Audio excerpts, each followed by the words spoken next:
Hey everybody, Corsi here. Like I said, Kent didn't upload for a week, so we have to go tear someone else's dumb arguments apart. Young Earthers are getting to be as inconsistent as their arguments. So what do we have for this week, Angel? We're so indoctrinated in the millions of years. People are so indoctrinated in it, they just think it's true. It has to be true. And is a view which makes no sense of the evidence. How ironic. He doesn't realize he is indoctrinated into thinking the Bible is true and copes by telling us we're the ones that are brainwashed.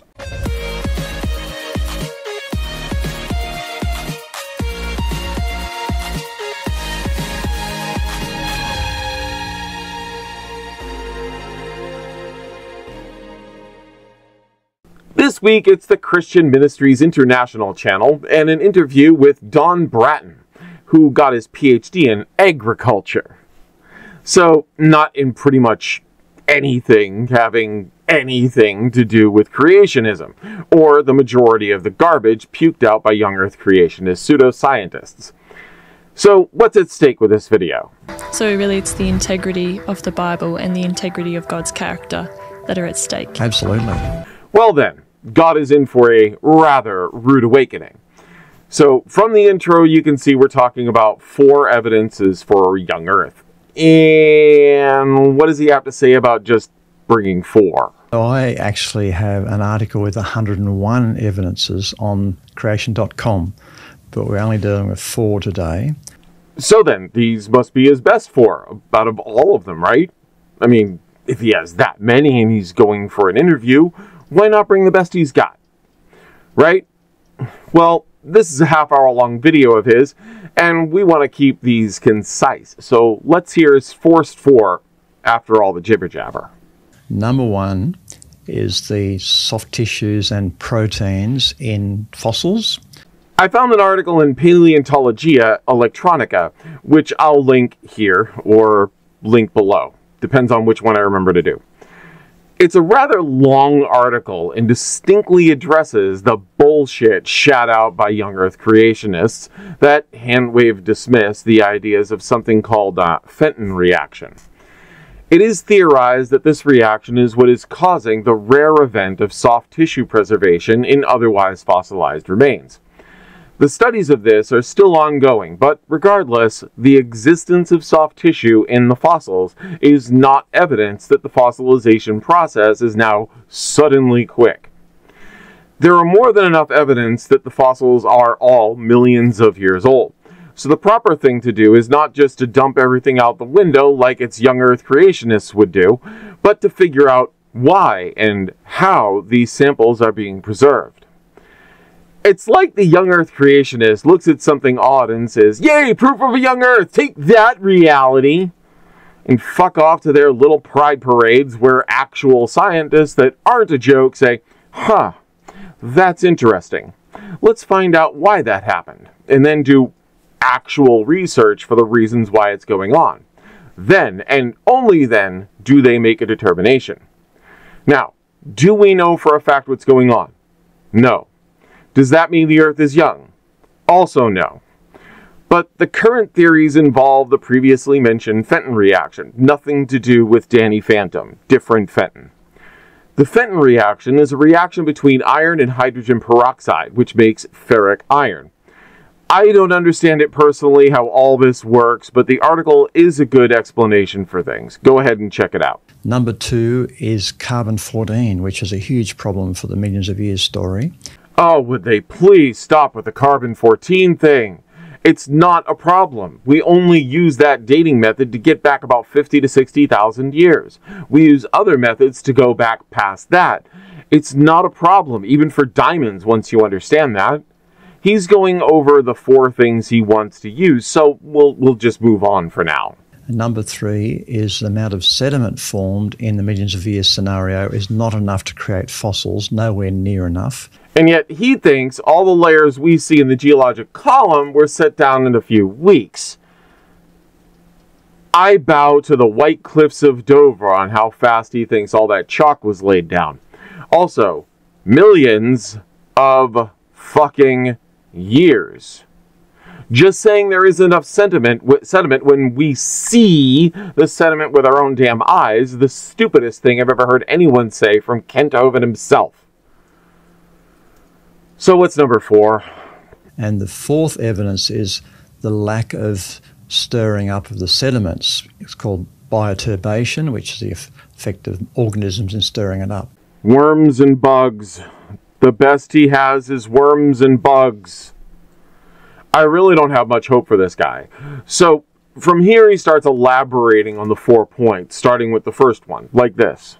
So what's the issue with finding things like blood vessels in dinosaur bones? Well, they should have decayed away. They should not be there. So everybody expected these things, after the huge period of time that they put on them, would have become mineralised. So what happens is with fossils is that minerals percolate through the fossil and they replace all the organic matter. So there's no organic matter left. This is exactly what I'm talking about. Instead of trying to understand why there is something there, just say, hey, we found something, therefore everything is fake and the young earth wins. Just a complete hand-wave dismissal as soon as they think they've gotten a gotcha. They don't want to do any actual research into it or any more detailed analysis. If they did, they would have found what we talked about earlier. Now, for time, he brings up several ways we have hypothesized explaining what's going on, and each time he responded with silly analogies, like this one. That the hemoglobin from blood, acts as some sort of preservative. Okay. That the heme or the iron from it acts as some sort of preservative. And she did some. There were no studies done, like I was talking about a while ago, with the elevated temperature to actually work out whether that's feasible or not. Okay. But this suggestion was made, and people latched onto that. Oh, there we understand now why the dinosaur, blah, blah, blah, blah.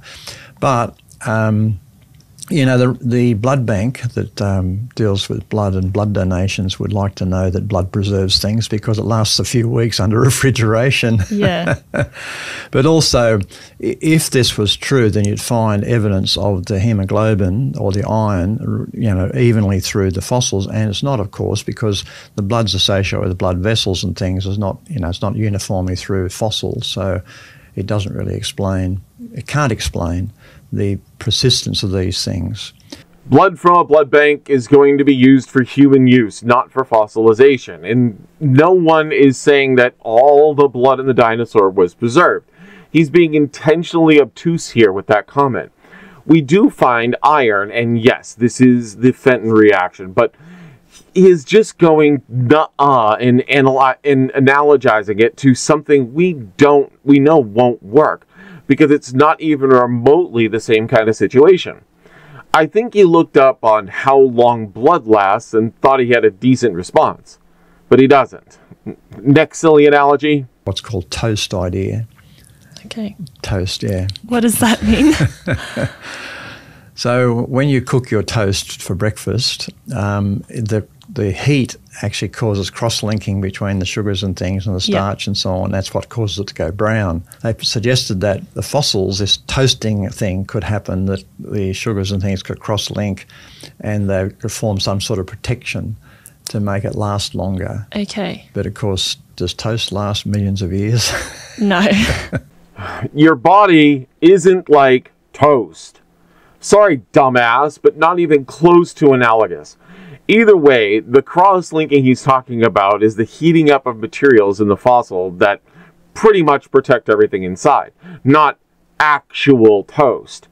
And yes, they think it can preserve it for a very long time. I would nod to the scientists here again. Now, the next three are relatively easy to toss out on their asses. Next, he brings up the carbon-14 dating. I love how they focus solely on carbon-14 and its datability for 50,000 years. So what is carbon-14 anyway? It's radioactive isotope of carbon-12. Carbon-14 then deteriorates with a half-life of about 5,730 years. So if you have, say, a pound of pure carbon-14, in 1 year, you would have half a pound of carbon-14 and half a pound of, not carbon, nitrogen-14. Trying to do research on carbon-14 gets you a ton of absolute junk like creationist websites, so looking for information is a bit hard. Let's see what he says about it. Okay, so how does carbon-14 act as an evidence for a young Earth? Well, carbon-14 has a very short half-life compared to many radioactive elements. It's got a half-life of 5,730 years. You say, well, that sounds like a long time. It does. But it's compared to the billions of years of some isotopes, like uranium and thorium and things like that. It's quite short. So consequently, every 5,730 years, half it disappears. And it doesn't take too much mathematics to work out that something which was, say, even 100,000 years old could have no carbon-14 present. Okay, that was a stupid thing to say. Here's why. Contamination. Water contains carbon-14 because at times it is nitrogen in the atmosphere which is hit by cosmic rays and turns into carbon-14, which then gets into water, and the water seeps its way into a very old fossil. So they can still have trace amounts of the stuff, even if close to the surface. Another reason why we don't use it on older things, and also why there is a margin for error when it comes to carbon-14 dating. The older the object, the greater the margin of error. No one is going to say this fossil died 10,893 years ago. They would say between 7,500 and 9,500 years old, or somewhere in that date range.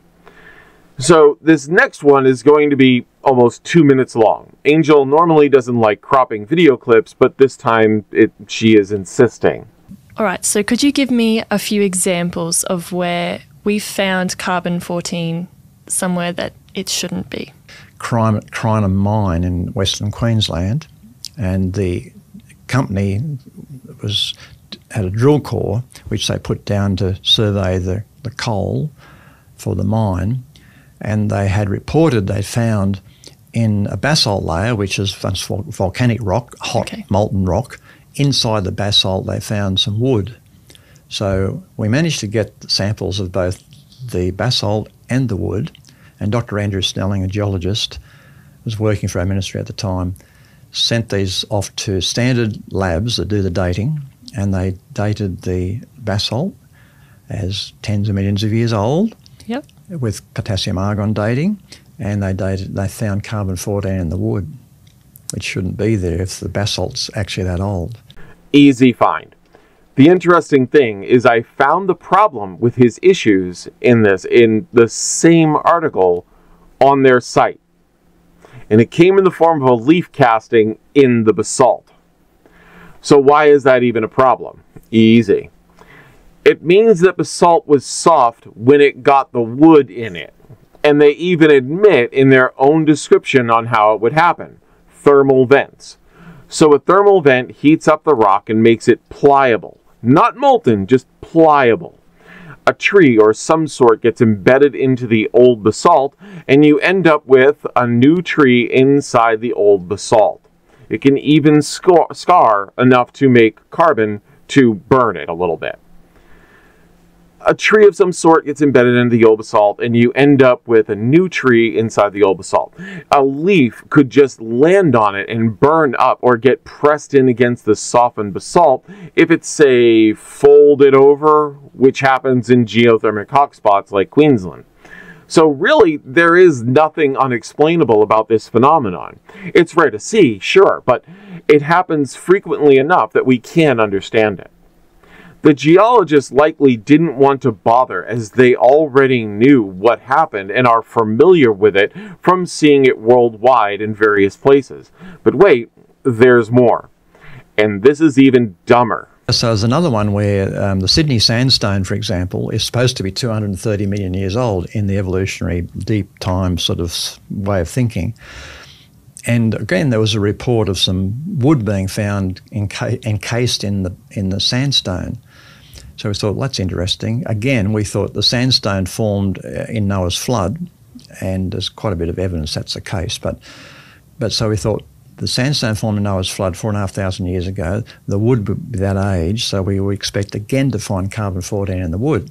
So again, we got the sample of wood off to the radiometric dating laboratory, and it came back with, again, had carbon-14 in it. Not a shock about this one at all. An even easier explanation. Sandstone is laid down by wind, and thus the stone is actually much older than the wood in that case, since the stone came from the surface originally quite a bit more time in the past, and was uncovered, then eroded away, which then covered the trees there, like happened in the Mount St. Helens event mentioned in the last video with these guys. So, not an issue at all. He goes on for a bit about carbon-14 and just having no idea what any of it really means. He has his ideas, and they must be young Earth bound. Next. And yet all these things, dated millions, tens of millions, hundreds of millions of years, all of them have carbon-14, and they all have a similar amount of carbon-14. How can that be? So it's consistent with all that stuff being buried in the global flood of Noah. Wait, he wasn't done? Oh, for fuck's sake. These formations are at the fucking surface now, and they have nitrogen in them. Cosmic rays take that nitrogen and turn it into carbon-14 again, so of fucking course they're going to have the same amount of carbon-14, because it's being created by the rays just as fast as it's decaying. It's at a state of equilibrium, you absolute tool. And before some dumb shit tries starting talking about diamonds, same reason, assholes. Plus, when the diamonds were tested and they gave the same results as the background lab-conditioned carbon-14 readings. So that meant the carbon-14 test was exactly where we would assume it would be. The nitrogen impurities having been turned back into carbon-14 by cosmic rays. Now, are we done with carbon-14? Next! And the third point is the fact that there are fossils means something about the age of things. Oh my god. No shit, Sherlock. Someone give him an award for his acute grasp of the obvious. Because to make a fossil, you have to bury it in sediment or in mud. Because things that die in the bush somewhere, so if a horse dies out in the paddock or in the bush, it doesn't last very long. Within months, it's disintegrated, it's been eaten by scavengers, and it's spread all over the place, and within a short time, it's all gone. In fact, you find not just horses, but even whales standing on their tails in the fossil record. You find tree trunks penetrating many layers, all sorts of things which indicate they had to be buried quickly. But even just ordinary small things have to be buried to be reserved as well. So you need a lot of mud to actually make fossils. And the things, the Phanerozoic, that section of the geologic column which has got full of fossils, they have a time frame of 541 million years. You say, well, how thick is it? It's about 2 kilometres thick on average. So just get your calculator out and divide 2 kilometres by 541 million years, and how much mud do you get? 0.004 millimetres per year. Oh, you really didn't want to go there. But fine, we'll go there. 2 kilometers thick on average, huh? So you want to say that this 2 kilometer thick layer of material was all laid down by a flood all at once over the course of 1 year? That means he has to think that over the course of 1 single year, that a 5.5 meters of material shot up out of the ground and buried a perfect assortment of fossils every single day. That adds up to, get ready for this, 280,555 cubic kilometers of material per day, every day, to be added to the geological column under the water. That is 280,555 cubic kilometers of hot rock shooting out from under the water daily. That much heat would not have boiled the oceans, but turned the entire Earth into molten slag, with the water boiled off into the atmosphere. It makes far more sense for smaller burying events to happen periodically. The Earth's sediment speaks against his claims, not for them.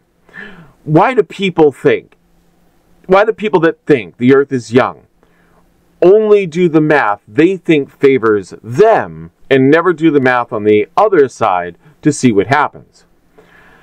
So that's his sedimentation rate shut out the window since he just killed Noah with it.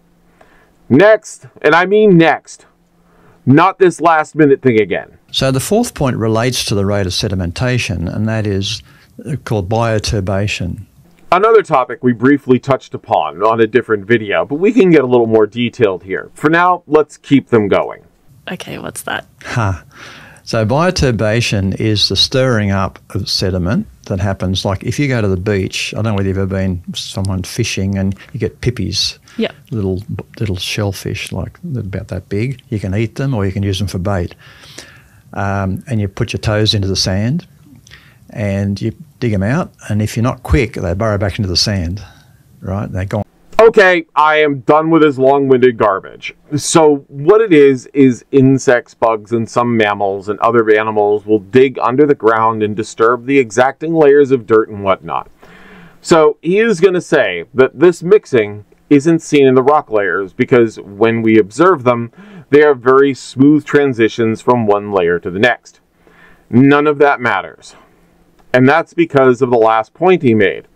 The way the layers are settled down, large patches of material all at once, but at different times. The new large layer is laid down by some event, and the insects and bugs that were in the previous layer can't get out after being pressed in, and they die. That layer gets all the water pressed out by weight and is what becomes the next layer of stuff with all the things that are now in the fossils. Then bioturbation starts on the new top layer. Now this is actually a problem for young Earth creationists again more than anything.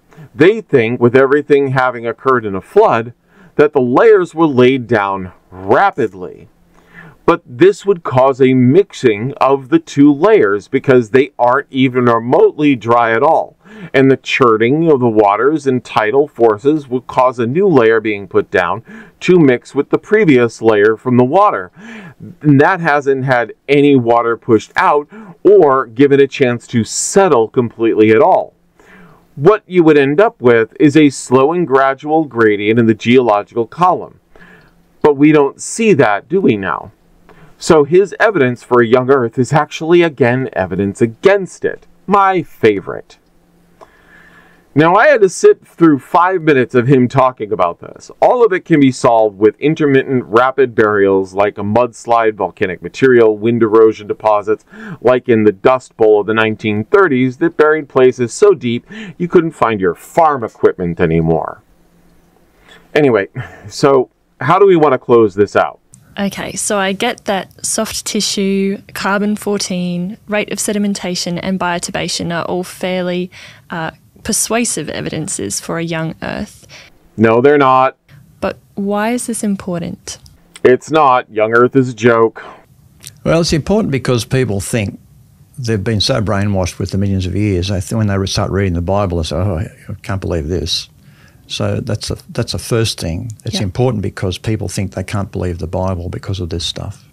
No one that is atheist disbelieves the Bible because the Earth is old. In fact, there are immensely more Christians that think the Earth is old than think it's young. Atheists don't believe your biblical bullshit because none of it makes any sense or aligns with our actual reality and observable evidence as a whole. I bounce on young Earth creationists more for the humor and to educate people a little on why these nut jobs are so wrong and to show how the church indoctrinates and brainwashes people into believing just to pick numbers into their church and keep merchandise flowing out so the money flows in. If you knew how much money people spend on things just because they have a cross on it, you would shit your pants and cuss out every money-grubbing priest out there with a brand. Remember that next time you walk by somebody with a Jesus Christ t-shirt. Anyway, I am done with this guy. I am Corsi, and this is the Fluffy Atheist. If you enjoyed this video, pet those like and sub buttons. And remember, a little research does go a long way. Let the Fluffy Atheist do it for you.